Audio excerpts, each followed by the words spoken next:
सर्वांना ख्रिस्तामध्ये सलाम. माझं नाव पास्टर सुमित बोरगे आणि ह्या प्रसंगी दालनामध्ये उपस्थित असलेले देवाचे सेवक यांचा परिचय मी करून देत आहे.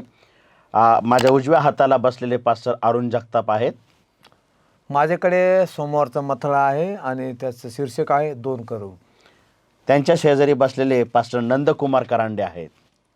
सर्वांना सलाम. माझ्याकडे मंगळवार आणि बुधवार असे 2 सत्र आहेत आणि त्याचा मथळा आहे जळत्या अग्नीतील इंगळाप्रमाणे आणि देव आपल्या लोकांच्या मध्ये. त्यांच्या उजव्या हाताला पास्टर नंदू खाजेकर आहेत. सलाम. माझ्याकडे गुरुवारचा मथळा आहे लुसिफराचे पतन आणि शुक्रवारबद्दल अधिक विचार. आजच्या सत्रामध्ये जाण्या अगोदर आपल्यामध्ये पास्टर नंदू खाजेकर आहेत, ते आपल्यासाठी प्रार्थना करतील. आपण प्रार्थना करूया. सर्व समर्थ सामर्थ्याने भरले आमच्या महान देवा, आज पुन्हा एकदा तू आम्हाला एकत्रित केलंस आणि तुझ्या वचनाची पुन्हा उजळणी करत असताना आजचे जे धडे आमच्याकडे आहेत देवबापा, ते आशीर्वादित कर. या धड्यातील रहस्यमय गोष्टी समजण्यासाठी तू आमच्या अंतःकरणाची बोल आणि परमेश्वरा, हा धडा चालवत असताना आम्हा सर्वांना सहाय्य कर. जे ऐकणारे आहेत त्यांनाही तू आशीर्वादित कर आणि पुढे परमेश्वरा आम्हा सर्वांना या धड्यामध्ये चालव. प्रार्थना येशूच्या नावाने करतो म्हणून तू ऐक. आमेन. या प्रसंगी आपण ह्या तिमाहीमध्ये बघत आलेलो आहोत. अलंकारिक भाषा, रूपके आणि प्रतिकात्मक चिन्हे याविषयी आपण शिकत आहोत आणि प्रामुख्याने भविष्यवाणीच्या पुस्तकाचा अभ्यास कसा करावा या संदर्भाने आपण ह्या तिमाहीभर शिकत आलेलो आहोत. आणि गेलेल्या आठवड्यामध्ये आपण वेगवेगळी रूपके पाहिलेली आहेत. आपण उत्पत्ती पाहिलेला आहे, विवाह एक रूपक म्हणून बघितलेला आहे, राष्ट्र चिन्ह म्हणून पाहिलेले आहे आणि गेल्या आठवडे आपण पाहिलेलं आहे की येशू ख्रिस्त कोकरा हे रूपक आपण बघितलेलं आहे. आज 7व्या धड्याला सुरुवात करत असताना आता आपण बघणार आहोत भविष्यवाणीसाठी असलेला पाया आणि तो आपण समजून घेणार आहोत. याचं सुवर्ण वचन आपल्याला यशायाचं पुस्तक याचा 6वा अध्याय आणि वचन 8 मध्ये पाहायला भेटतं. यशाया संदेशाचं पुस्तक 6वा अध्याय आणि 8वं वचन. तेव्हा मी प्रभूची वाणी ऐकली ती अशी, मी कोणाला पाठवू, आमच्यासाठी कोण जाईल? तेव्हा मी म्हणालो, हा मी आहे, मला पाठव. भविष्यवाणीसाठीच्या पायाचा विचार करत असताना प्रियानो, आपण बघणार आहोत की ह्याच्यामध्ये संदेश कसा कोणापासून कुठं कसा जात आहे ते आपण पाहण्याचं गरजेचं आहे. आणि म्हणून ह्या परिचयाला भविष्यवाणीच्या भविष्यवाणीसाठी जो पाया आहे त्याच्यासाठी काय साखळी आहे, त्याच्यासाठी काय वापरण्यात येतं हे आपण ह्यावेळेस बघणार आहोत. सर्वात प्रथम आपण हे लक्षात घेऊया की देवाचा जो अधिकार आहे ह्या विश्वावर, ह्या पृथ्वीवर, तो कुठल्या स्थितीवर अवलंबून आहे? तर ती स्थिती म्हणजे का देव स्वतः ह्या ग्रहाचा आणि तुमचा आणि माझा निर्माण करता आहे. ह्या स्थितीवर देवाचा हक्क काय केलेला आहे, अवलंबलेला आहे. परंतु आपण बघतो की ह्या जगामध्ये पाप आलं आणि ज्या वेळेसपासून ह्या जगामध्ये पाप आलेला आहे त्यावेळेसपासून दूतांचा ह्या सर्व कार्यामध्ये फार महत्त्वाचा भाग दर्शवलेला आहे. आणि अशाच एक दूताचा आज आपण परिचय पाहणार आहोत आणि तो म्हणजे सराफ दूत. काय म्हणलेलं आहे त्याला? सराफ दूत. आपण पुष्कळ वेळेस पाहिलेलं आहे की दूतांना कामगिरी दिलेली आहे. काही दूत युद्धासाठी आहेत, काही दूत संदेश देण्यासाठी आहेत, काही दूत भविष्यवाणी समजून सांगण्यासाठी पाठवण्यात आलेले आहेत. आणि ह्यावेळेस आज आपण जो दूत बघणार आहे तो म्हणजे सराफिम, ज्याला काही ठिकाणी सराफ देखील म्हणलेला आहे. यावेळेस आपण हे पाहणार आहोत का यशाया संदेष्टाला दृष्टांत झालेला आहे आणि त्या दृष्टांतात त्याला दाखवण्यात आलेला आहे का तो सिंहासन पाहत आहे आणि त्या देवाचं जे सिंहासन आहे हे सिंहासन पृथ्वीवरचा ताब्याचं प्रतीक आहे. का देवाचा ताबा आहे, देवाचं सिंहासन पृथ्वीच्या नियंत्रणाचं काय आहे, प्रतीक आहे, हे आपल्याला पाहायला भेटतं. आणि त्या सिंहासनाच्या भोवती हे कोण आहेत? सराफ आहेत, उभा आहेत, दोन्ही बाजूने उभा आहेत, हे आपल्याला पाहायला भेटत आहे. आणि मग आपण बघतो की यशायाचा संदेश म्हणजे यशायाच्या अनुभवातून प्रगटीकरण लिहिणारा जो योहान प्रेषित आहे त्याच्या संग आपण तुलना करून पाहणार आहोत.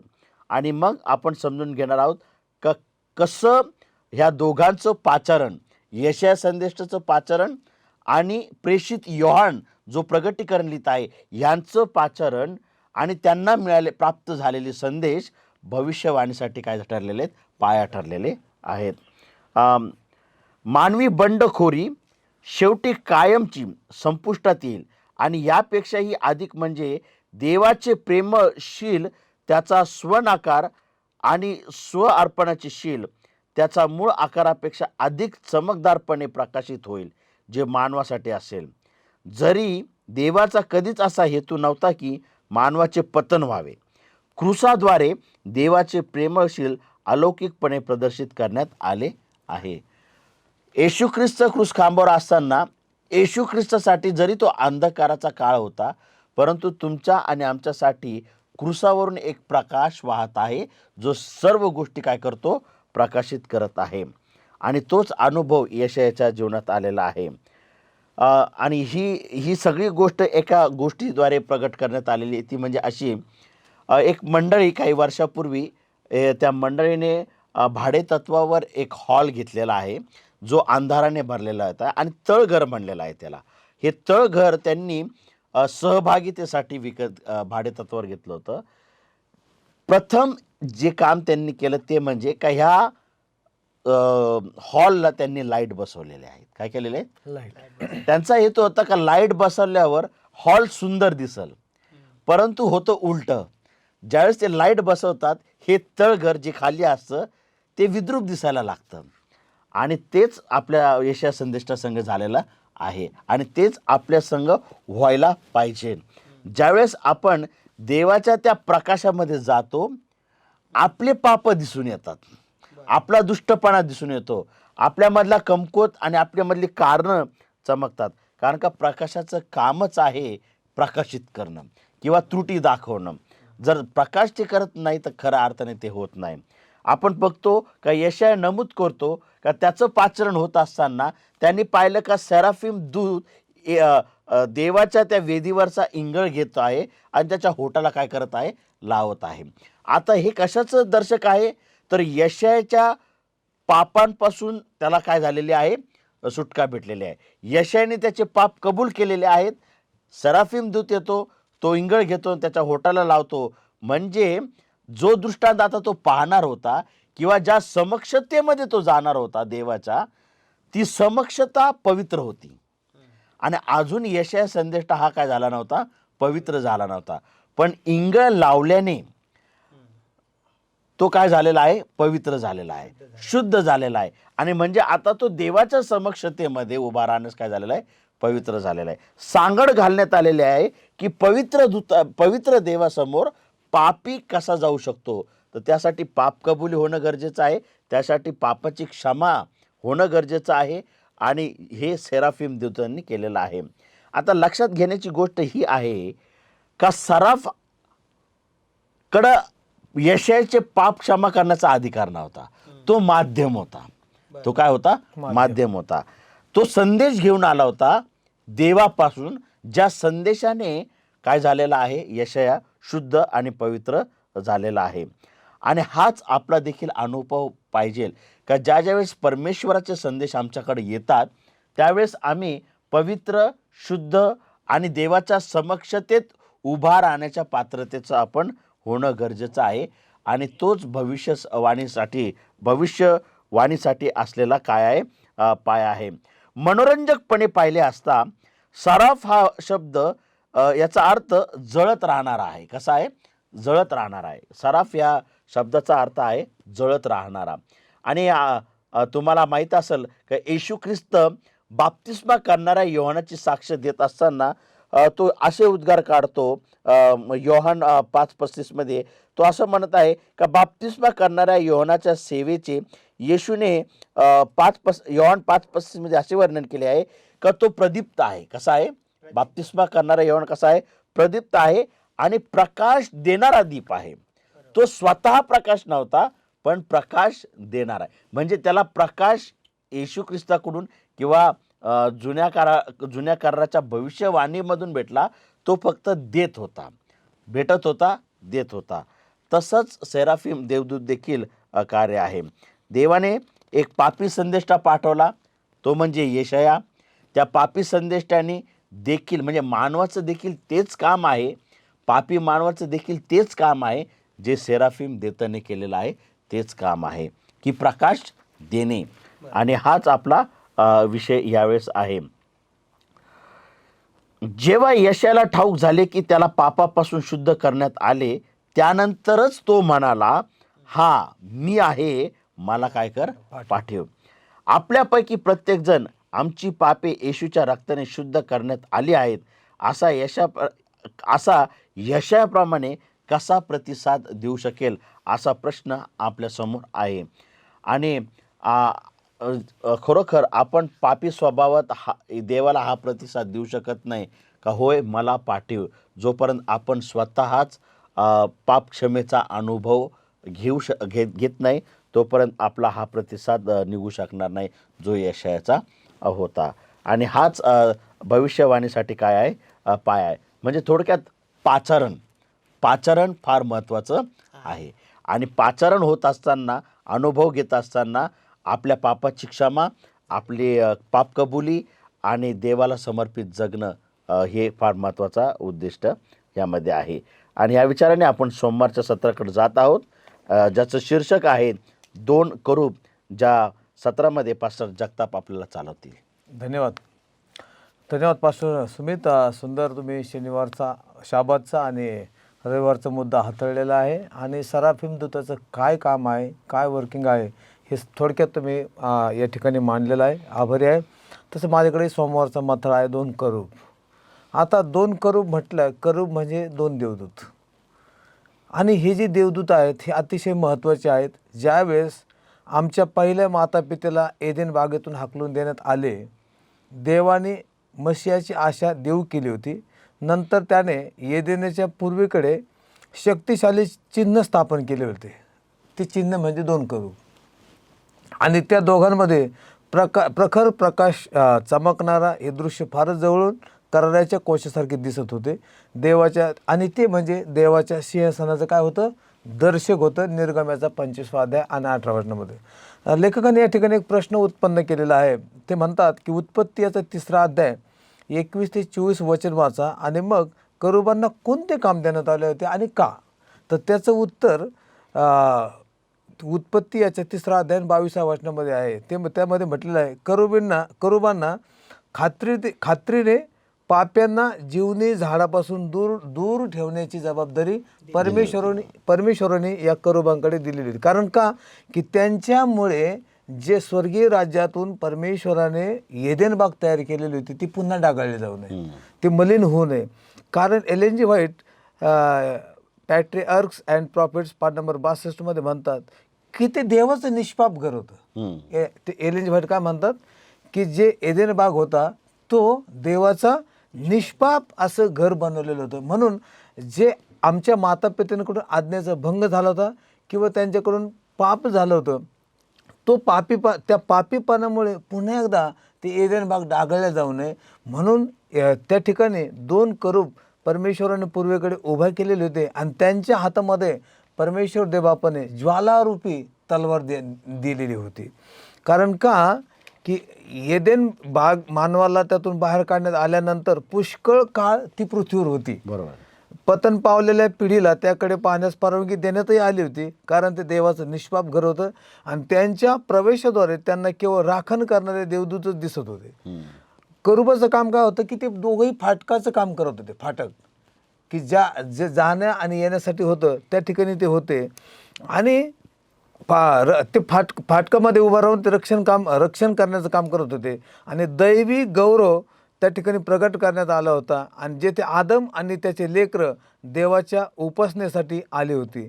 येथे त्यांनी आज्ञाधारकपणाची वचनांचं पुन्हा नवीनीकरण केलं, ज्याचे त्यांनी उल्लंघन केले होते आणि त्यांना एदेन बाग सोडावे लागले होते. परंतु अंतिम वेळेस पूर्व परिस्थिती आणताना जेव्हा नवे आकाश व नवी पृथ्वी येईल, तेव्हा तिचे असे पुनर्जीवन करण्यात येईल की ती प्रारंभपेक्षा अधिक गौरवशाली होईल, असं एलेन जी व्हाईट सांगतात मित्रांनो. आणि म्हणून हे जे 2 करूब आहेत, हे करूबांचं काम एकच होतं की जे आमच्या पहिल्या मातापित्यांकडून जी पवित्र अशी एदेन बाग होती ती डागळली होती, पुन्हा देवाने तिला पवित्र केलं आणि या मातापित्यांकडून पुन्हा ती डागळल्या जाऊ नये, कारण ते देवाचं निष्पाप घर होतं. म्हणून देवाने 2 करूब त्या ठिकाणी ठेवलेले होते. देवबाप हा मथळा समजण्यासाठी तुम्हाला सहाय्य करू आणि मदत करू. आमेन. छान पास्टर जगताप यांनी 2 करूबावर मार्गदर्शन केलेलं आहे आणि सत्रातून त्यांची कामगिरी प्रगट केलेली आहे. त्या विचाराने आपण मंगळवार आणि बुधवार या सत्राकडे जात आहोत, ज्या सत्रामध्ये आपल्याला पास्टर करांडे चालवतील. धन्यवाद सुमित सर आणि जगताप सर. तुम्ही मंगळवारच्या मुद्द्यापर्यंत फार चांगला प्रकाश टाकलेला आहे आणि आज यावेळेस मी तुमचे आभार मानून परमेश्वराला मी धन्यवाद देतो की आजची ही जी स्थिती आहे, मंगळवारची जी मथळा आहे, ते म्हणजे जळत्या अग्नीतील इंगळाप्रमाणे. आणि हा जो काही अलंकारिक उद्गार आहे तो त्या करूबाची तुलना केलेली आहे. आणि करूब कोण आहे तर आत्ताच आपण ऐकलेलं आहे दोन्ही सत्रामध्ये की एक सराफिम आहे, एक देवदूत आहे आणि ते नेहमी जळत राहणार आहे. याचाच अर्थ शुद्ध करणार आहे आणि त्यांची कामगिरी येशू ख्रिस्तासाठी, देवाच्या सिंहासनासाठी अगदी महत्त्वपूर्ण आहे. किंबहुना असंही म्हटलं जातं की सिंहासनाला ताबडतोब जोडणारे हे करूब देवदूत आहेत आणि त्यांची जी तुलना आहे ती जळत्या अग्नीतील इंगळाप्रमाणे केलेली आहे. आणि याचा उल्लेख जो आहे तो एहेजकेल याचा 1 अध्याय आणि 13व्या वचनामध्ये स्पष्टरित्या सांगितलेला आहे. आपण जर एहेजकेलचं पुस्तक 1 अध्याय आणि 4 ते 14 वचनं वाचले तर करूबाची महती, करूबाची तुलना, करूबाची असणारी जी काही त्यांच्याबद्दलची असणारी जी माहिती आहे ती त्या ठिकाणी दिलेली आहे. करूब म्हणजे एक तर असे जिवंत प्राण्यासारखे असा उल्लेख एहेजकेल 10:8 मध्ये सांगितलेला आहे. त्याचबरोबर ते एक सोन्याचं चिन्ह आहे असं निर्गम 25:18 मध्ये सांगितलेलं आहे. हे संपूर्ण जुन्या करारामध्ये दिसून येत आहे, मात्र ते आज तागायत जसं आहे तसंच आहे, कारण सराफिम याच्यावर दिलेली जबाबदारी जसं की एदेन राखण्यासाठी किंवा वाईटाच्या झाडापासून सुरक्षित करण्यासाठी, पुन्हा पाप होऊ नये, पुन्हा एदेन बाग डागळू नये याकरिता दिलेली जबाबदारी पार पाडत असताना एशियाला शुद्ध करून देवाच्या पवित्र कामासाठी सज्ज करण्यासाठी इंगळ घेऊन त्याच्या ओठाला लावण्यासाठी सराफिमनं काम केलेलं आहे. म्हणजेच हा जो इंगळ आहे, हा जो रक्षा आहे किंवा रक्षकित जे काही विस्तव आहे ते शुद्धता तुम्हाला आणि मला प्रकट करून देवाच्या समक्षतेमध्ये आणण्यासाठी आहे. पवित्र शास्त्र निर्गम 26:1 मध्ये देखील म्हटलेलं आहे, स्तोत्र संहितेच्या पुस्तकामध्ये देखील असं म्हटलेलं आहे की जे चरित्र आहे हे स्पष्ट करण्यासाठी करूबाकडे जबाबदारी दिलेली आहे. स्तोत्र 18:10 मध्ये म्हटले, देवाने आज्ञा केली की कराराचा कोश हा 2 सोन्याच्या करूबांनी पंख पसरलेले असे असावे. जसं आज्ञा केली तशाच प्रकारे करूबाचे पंख पसरण्याची आज्ञा या ठिकाणी करण्यात आली. तशाच प्रकारे ते करूब आहेत. म्हणजे या ठिकाणी आपल्याला हे सांगण्यात येतं, या प्रखरतेने विचार करण्यास आपल्याला भाग पाडतं की जळत्या अग्नीतील इंगळाप्रमाणे करूबाची जी भूमिका आहे ती आज तुम्हाला आणि मला शुद्ध होऊन देवाच्या पवित्र कार्यासाठी तयार होणं गरजेचं आहे. कारण पवित्र आत्मा हा तुम्हाला आणि मला मार्गदर्शन यासाठी करत आहे की आम्ही पापातून शुद्धतेकडे वळलं पाहिजे, नीतिमत्वात आलं पाहिजे आणि यासाठी हे मार्गदर्शन आहे. आणि तशाच प्रकारे या ठिकाणी असंही म्हटलेलं आहे की एहेजकेलाच्या देवाच्या सामर्थ्याचा प्रभावी प्रदर्शनाचे सादर करण्यात आले. सुरुवातीला ते दृश्य आपल्याला गोंधळात टाकतं. त्या क्षणाला देवाचे लोक जे बिकट प्रसंगातून जात होते आणि म्हणून ते जेव्हा दृश्य आपल्याला दिसतं किंवा जे दृष्टांत पडलेलं आहे त्याबद्दल आपल्याला गोंधळ निर्माण झाल्यासारखं वाटतं. परंतु जेव्हा हे लोक देवाच्या समक्षतेमध्ये आले, म्हणजेच ते शुद्ध होऊन पुढे जाण्यासाठी तयार झाले किंवा तरले गेलेले आहेत, त्या ठिकाणी असं दुसऱ्या सिंहासनाच्या दृष्टांतातील महत्त्वाचा समानतेकडे लक्ष द्या. तिथं म्हटलेलं आहे की जिवंत प्राणी एहेजकेलाने पाहिले तेच चेहरे आपण योहान कृष्ण वर्तमानामध्ये पाहतो. एकाचं तोंड सिंहासारखं आहे, एकाचं तोंड गरुडासारखं आहे, एकाचं तोंड बैलासारखं आहे आणि एक मनुष्यासारखं आहे. हे 4 शुभवर्तमान 4 नवीन बातमी घेऊन तुमच्या आणि माझ्या तारणाचे आलेले आहेत. एहेजकेल 10:1-21 जर पाहिलं तर म्हटलेलं आहे, करूब असे म्हटले आहे की आपणास एशियाच्या सराफदूताच्या दृष्टांतामध्ये जळते इंगळ हे सापडतात. म्हणजेच आपल्याला शुद्ध करण्यासाठी कारणीभूत किंवा मुख्य साधारणपणे मुख्य भूमिका बजावणारे ते दूत आहेत असं आपल्याला या ठिकाणी स्पष्ट दिसत आहे. आणि म्हणून आपण देखील जळत्या अग्नीतील इंगळाप्रमाणे जसं सराफदूतांनी आज आपल्याला शुद्ध करून देवाच्या पवित्र कार्यासाठी सज्ज केलेलं आहे, तशाच प्रकारची भूमिका आज आपल्याकडे येणं गरजेचं आहे. आणि या सत्रामधून मी तुम्हाला बुधवारच्या सत्राकडे तुमचं सर्वांचं लक्ष केंद्रित करू इच्छित आहे. पवित्र शास्त्रातील हा मथळा आहे की देव आपल्या लोकांमध्ये आहे.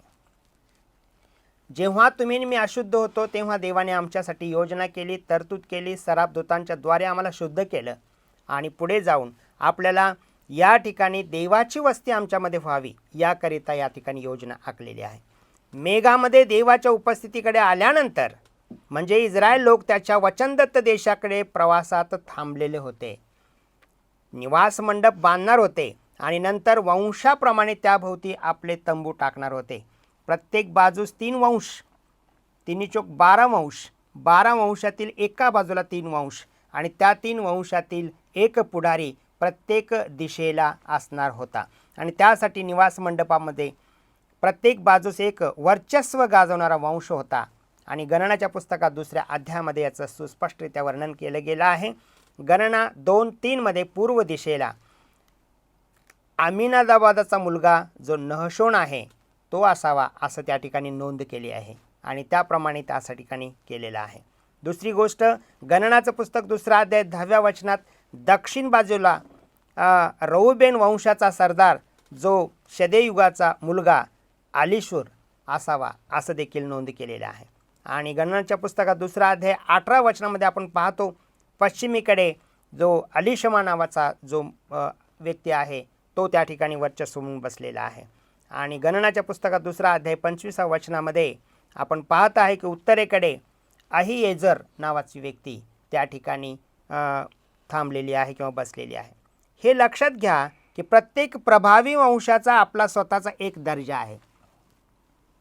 आणि मग जर देवाचं सिंहासन हे पृथ्वीवर आपण पाहिलं पहिल्या सत्रामध्ये की पृथ्वीवर नियंत्रण करण्यासाठी ते सिंहासन आहे आणि ते जे सिंहासन आहे ते प्रभूला प्रकट करत आहे आणि त्यासाठी सराफिम तुम्हाला आणि मला शुद्ध करून त्याच्याकडे घेऊन येत नाहीत. आणि जर असं आहे तर आपण हे लक्षात घेतलं पाहिजे या बुधवारच्या सत्रामध्ये की आपला दर्जा आपण राखला पाहिजे, देवाचा मान सन्मान देवाला आपण दिला पाहिजे. आणि आपला झेंडा जो आहे तो एक विजयी झेंडा आहे की आम्ही पापाचा नाश करून ऱ्हास करून आपण उद्दीपक झालो आहोत आणि देवाने आम्हाला तारलेलं आहे. या ठिकाणी असं म्हटलेलं आहे की पवित्र शास्त्र आपणास त्याचे स्पष्ट वर्णन करताना दिसत नाही की प्रत्येक झेंड्यावर काय होते, मात्र ते एक मनोरंजक प्रथा होती जी वंशाच्या शिलावर अवलंबून होते.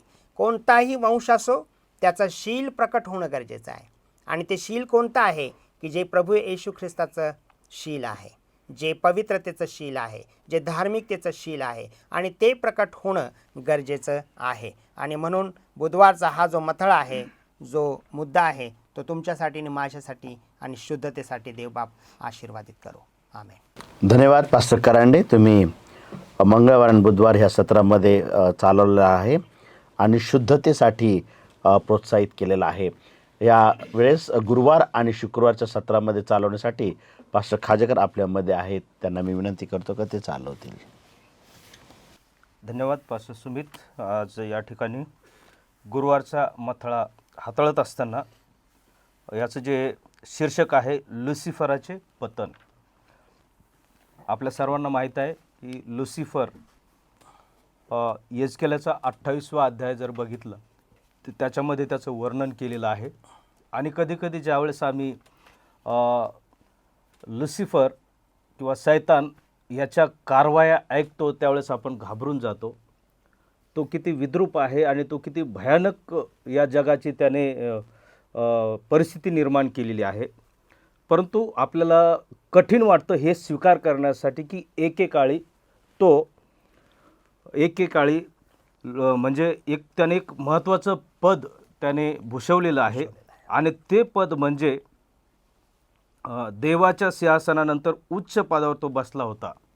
देवाचं जे सिंहासन आहे त्यानंतर उच्च पदावर तो बसलेला होता आणि देवाचे पुढं असं म्हटलेलं आहे की खात्रीने त्याच्या पदामुळे देवाचे गौरव विश्वाला प्रकट करण्यास मदत झाली असती. त्याऐवजी त्याने आपले स्वतःचे गौरव करण्याचा विचार केला. देवाचं गौरव करण्यासाठी त्याला फार मोठा अधिकार देण्यात आला होता. देव उत्पन्नकर्ता आहे, तो पवित्र आहे आणि देवाचं गौरव म्हणून असं त्याला निर्माण करण्यात आलं होतं. परंतु त्याने देवाचं गौरव करण्याऐवजी कालांतराने त्याच्यामध्ये बदल झालेला आहे आणि त्याने स्वतःचं गौरव त्याने त्याच्या मनामध्ये त्या विचाराचा जन्म झालेला आहे आणि म्हणून त्याने देवच सर्व काही आहे, देवच निर्माण करता आहे, केवळच तो पवित्र आहे, या विचारापासून तो ज्यावेळेस वेगळा झाला त्यावेळेस त्याने देवाच्या विरुद्ध बंड पुकारलेला आहे. परंतु पुढं असं म्हटलेलं लेखक सांगत आहे की त्याने आपले स्वतःचे गौरव करण्याचा विचार केला. त्याच्या उत्पन्नकर्त्याचे गौरव नव्हे किंवा अधिक स्पष्टपणे तो ही कल्पना करू लागला की त्याच्यामुळे त्याला वेगळेपणा देण्यात येत नाही. त्याला असं वाटलं की मी पण काहीतरी आहे आणि म्हणून जसा देव सन्मानास पात्र आहे आणि जसा देव सर्व गोष्टीचा निर्माण करता आहे, उत्पन्न करता आहे, तो पवित्र आहे, मग देवाची सिंहासनाबरोबर माझं पण काय असावं, सिंहासन असावं. परंतु देव हा वेगळा आहे आणि देवाची जागा कोणी घेऊ शकत नाही, तो पूर्णपणे पवित्र आहे. मग सैतानाच्या ज्यावेळेस लक्षामध्ये हे विचार येतात आणि तो ज्यावेळेस वेगळा पडतो तर पुढं असं म्हटलेलं आहे की तो ज्यावेळेस वेगळा पडतो आणि त्याच्या बरोबर असलेले जे काही दूत आहेत त्यांना तो वेगळा घेतो, तरी परमेश्वर त्या दूतांना देखील परवानगी देतो त्याच्याबरोबर जाण्यासाठी. त्यांना स्वतंत्र निर्णय घेण्याची त्यांना संधी देतो. आणि पुढं पाहिलं असता आपण जर बघितलं तर इथं लेखक सांगत आहे, लक्ष द्या की लुसिफरास कसे पवित्र डोंगरावरून हटविण्यात आले. त्याचवेळी तारण पावलेले देवाच्या कोकऱ्याबरोबर सिनाय पर्वतावर उभे राहतील. लुसिफर एक वेळेस एदेनात होता, मानव वंश देखील एकदा तेथे होता, परंतु सैतानाच्या नशिबाच्या विरुद्ध मानवजात ख्रिस्ताद्वारे सुखलोकात पुनरुज्जीवित करण्यात येत आहे. जिथं परमेश्वराने त्याला बाहेर काढलेले एदेनातून तिथं मानववंश देखील होता, म्हणजे आपले पूर्वज आदम आणि हवा यांनी देखील तो अनुभव घेतलेला आहे. आणि मग पुढं असं म्हटलेलं आहे की त्या ठिकाणी त्याला बाहेर काढून दिलेलं आहे आणि त्याला ती संधी त्याच्यापेक्षा जे पतित झालेला मनुष्य आहे, त्याच्या मोहाला बळी पडलेले लोक आहेत, ते पुन्हा काय झालेले आहेत, देवाने त्यांच्यासाठी योजना केलेली आहे आणि म्हणून आपण देवाकडे पुन्हा देव आपल्याला मिळवत आहे. आणि या संदर्भामध्ये एलेन जी व्हाईट यांचा पुढील उतारा फारच सूचनात्मक आहे. स्वर्गामध्ये आनंदोत्सव होईल. सैतान व त्याचे दूत यांच्यामुळे स्वर्गातील जी जागा खाली होती ती परमेश्वराच्या तारण झालेल्या लोकांनी भरून काढली जाईल. आता सैतान आणि त्याच्या जे दूत होते त्यांची जी जागा आहे रिकामी झालेली, ती जागा तारण पावलेल्या लोकांनी भरून काढण्यात येईल असं एलेन जी व्हाईट आपल्याला या ठिकाणी सांगत आहे. आणि आपण जर अधिक बघितलं अधिक विचारामध्ये शुक्रवारच्या भागामध्ये तर इथं असं म्हटलेलं आहे, सैतान जो एकेकाळी पाखर घालणारा करूब होता त्याने देवाच्या सिंहासनामध्ये असलेल्या निष्ठेचा नाश करण्याचा प्रयत्न केला. देवाने पतन पावलेल्या दूतांस त्यांच्या बंडखोरीमध्ये राहण्याची परवानगी दिली, विश्वाला हे दाखवण्यासाठी की दुष्टाईची खोली किती असते जी स्वतःला उंचवण्यातून येते. म्हणजे मनुष्य ज्यावेळेस स्वतःला उंचवतो, म्हणजे आपल्या उत्पन्नकर्त्याला स्मरण्याऐवजी तो ज्यावेळेस स्वतःला उंच करतो त्यावेळेस तो किती दुष्टाईमध्ये किती भयानक पद्धतीने जाऊ शकतो हे दर्शवण्यासाठी देवाने सैतानाबरोबर जे दूत होते त्या दूतांना देखील परवानगी दिली की तुम्ही तुमच्या निवडीनुसार त्याच्याबरोबर जाऊ शकता. आणि पुढं असं सांगत आहे लेखक, आणि त्यावेळेस सैतान मानवजातीला फसविण्यात यशस्वी झाला व देवदूताच्या आपल्या लढाईत त्यांना सामील केले. ख्रिस्ताने क्रूसावर त्याला अत्यंत वाईट रीतीने पराभूत केले. मानवासाठी जागा सुरक्षित केली जेथे एक वेळेस पतन पावलेले दूत उभे होते. ख्रिस्तामधील पापी सार्वजनिक रीतीने लुसिफराच्या दाव्याविरुद्ध गेले. आता त्या ठिकाणी सैतानाने विचार केला की मी ज्या दूताला घेऊन बाजूला झालेला आहे, नंतर त्याने मनुष्याला देखील काय केलेलं आहे, त्या दूताप्रमाणेच देवाच्या स्वभावाच्या विरुद्ध त्यांना एकत्रित केलेलं आहे. परंतु इथं असं लेखक आपल्याला सांगत आहे की तरी तो मनुष्य काय झालेला आहे, येशू ख्रिस्ताच्या द्वारे, त्याच्या रक्ताच्या द्वारे तो त्या पापातून काय आहे, सुटत आहे आणि देवाकडे, देवाच्या सहवासामध्ये देवाबरोबर त्याला पुन्हा परमेश्वराने काय केलेलं आहे, तारणाची संधी दिलेली आहे.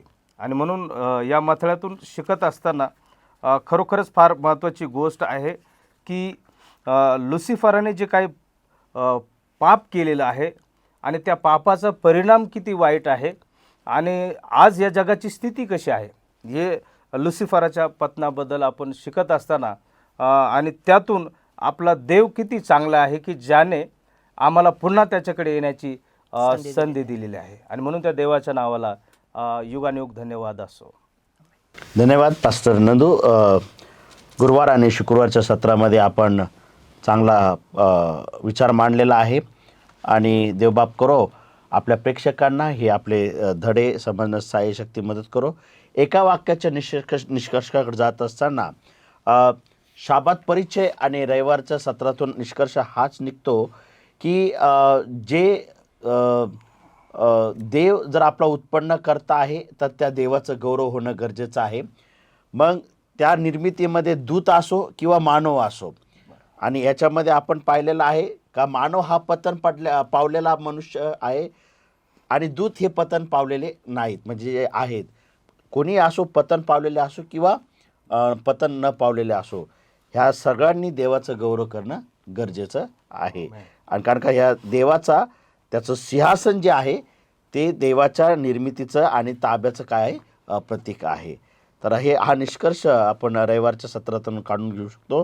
सोमवारच्या सत्राच्या निष्कर्षांमध्ये आपल्याला पास्टर जगताप मार्गदर्शन करतील.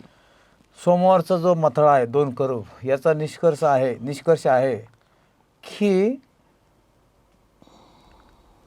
2 करूब हे अतिशय महत्त्वाचं पद त्यांचं होतं की जी डागळलेली एदेन बाग होती ती पुन्हा डागळल्या जाऊ नये म्हणून 2 करूबाला एका ठिकाणी एक फाटकाचं म्हणून काम देण्यात आलं होतं. असं कारण आहे. त्याचबरोबर मंगळवारचा जो मुद्दा आहे तो म्हणजे जळत्या अग्नीतील इंगळाप्रमाणे. याचा निष्कर्ष असा आहे की देवाच्या पवित्र सेवा कार्यामध्ये आपल्यावर असणारी जबाबदारी जी आहे ती आपण शुद्ध होऊन स्वीकारली पाहिजे. आणि म्हणूनच जसं सराफीम देवदूताची जी काही या ठिकाणी तुलना केलेली आहे शुद्धतेसाठी, ती आज आपल्यासाठी तुलना करून स्वतःला बघून आपण शुद्ध झालं पाहिजे. त्याचबरोबर बुधवारचा जो मथळा आहे तो म्हणजे देव आपल्या लोकांमध्ये. तर देवाने लोकांना पाचारण केलं आहे आणि तो त्याच्यामध्ये वस्ती करू इच्छित आहे. आणि म्हणून चारी बाजूने पवित्र शास्त्र आम्हाला या ठिकाणी स्तोत्रसंहिता 125 मध्ये म्हटलेलं आहे की देवाची दया ही सभोवताली आहे. आणि म्हणून आपण सभोवतालचा विचार करून देवाच्या दयेला आपण त्याच्या सिंहासनारूढ चिकटून राहिलं पाहिजे, हा त्याचा निष्कर्ष आहे. पास्टर नंदू खाजेकर. गुरुवारचा जो मथळा आहे त्याचं जे निष्कर्ष मी या ठिकाणी सांगू इच्छित आहे ते म्हणजेच मनुष्य किती चांगला असला, तो किती परिपूर्ण जरी असला, पण ज्यावेळेस तो देवाच्या विचारापासून वेगळा होतो, देवाच्या योजनेपासून वेगळा होतो, त्यावेळेस त्याला काही अर्थ उरत नाही. सैतान म्हणजे लुसिफर ही देवाची एक अशी निर्मिती होती फार सुंदर, कारण देवाचं प्रकट करण्याचं, देवाचं गौरव प्रकट करण्याची संधी त्याच्याकडे होती. आणि तो एक पाखर घालणारा करूब होता असं शास्त्र आम्हाला सांगतं. एवढं महत्त्वाचं पद भूषवित असताना छोट्याशा विचाराने त्याचं पतन झालेलं आहे. म्हणजे थोडक्यात जर बघितलं आपण की देवाबरोबर तो स्वतःची तुलना करत असताना देव कोण आहे, तो किती महान आहे, हे त्याने थोडक्यात त्या विचाराच्या द्वारे नाकारलेलं आहे. आणि म्हणून या जगामध्ये वावरत असताना प्रत्येक गोष्टीमध्ये आपण हाच विचार करण्यास हवा आहे की माझ्याजवळ जे काय आहे ते केवळ देवाकडूनच आहे आणि सर्व काय देणारा देवच आहे. म्हणून या विचारांचा मी या ठिकाणी निष्कर्ष काढत आहे. पुन्हा एक वार सर्व बाळक वर्गाचे मी आभार मानतो का सुंदरशारित्या आजच्या धड्यामध्ये त्यांनी चालवलेला आहे. प्रेक्षक हो, आपल्याला जर हा व्हिडिओ आवडला असेल तर कृपया लाईक करा, आपल्या आप्तजनासंग, नातेवाईकासंग, मित्रमंडळासंग हा व्हिडिओ शेअर करा. आणि जर आपल्याकडे काही प्रार्थना विनंती असेल आणि आपली इच्छा असेल का आम्ही तुमच्यासाठी प्रार्थना करावा, तर कॉमेंट बॉक्समध्ये आपल्या प्रार्थना विनंती आपण पाठवू शकता. आमच्या चॅनलवर जर तुम्ही नवीन असाल तर आमचं चॅनल तुम्ही सबस्क्राईब करा आणि अशाच आध्यात्मिक उन्नतीच्या व्हिडिओसाठी बेल आयकॉनवर तुम्ही दाबा आणि असे आध्यात्मिक व्हिडिओ तुम्हाला पाहायला मिळणार आहेत. आम्हाला जर तुम्हाला संपर्क करायचा असेल तर digitalwiu@gmail.com या ईमेलवर तुम्ही आमच्या संग संपर्क साधू शकता. पुन्हा एक वार सर्व प्रेक्षकांचे आभार मानतो, तसेच पालकांचेही आभार मानतो. या सत्राचा शेवट करण्यासाठी आपण 2 शब्दाची प्रार्थना करूया. स्तुतीस पात्र भयसयोग्य आमच्या परमेश्वर देवा, आजच्या सत्रामध्ये आम्हाला मार्गदर्शन करण्यासाठी पवित्र आत्मा प्रदान केला, याबद्दल आम्ही आभारी आहोत. परमेश्वर, आम्हाला ठाऊक आहेत की आम्ही कमकुवत आणि कमजोर असे आहोत, तरी परमेश्वरा प्रेक्षकांना समजण्यासाठी तुझा पवित्र आत्मा त्यांना प्रदान कर अशी विनंती करतो. इथून पुढच्या येणाऱ्या धड्यामध्ये आमच्या संगती तू राहा आणि परमेश्वरा तुझा पवित्र आत्म्याने आम्हाला आशीर्वादित केले, याबद्दल आभारी आहोत. इथून पुढची वेळ काळ तुझ्या हातामध्ये घे, कारण प्रार्थना येशूच्या नावात करतो म्हणून ऐक पित्या, आमेन. पुन्हा एक वार पुढच्या आठवडी भेटूया एका नवीन धड्याबरोबर. तोपर्यंत सर्वांना ख्रिस्तामध्ये सलाम.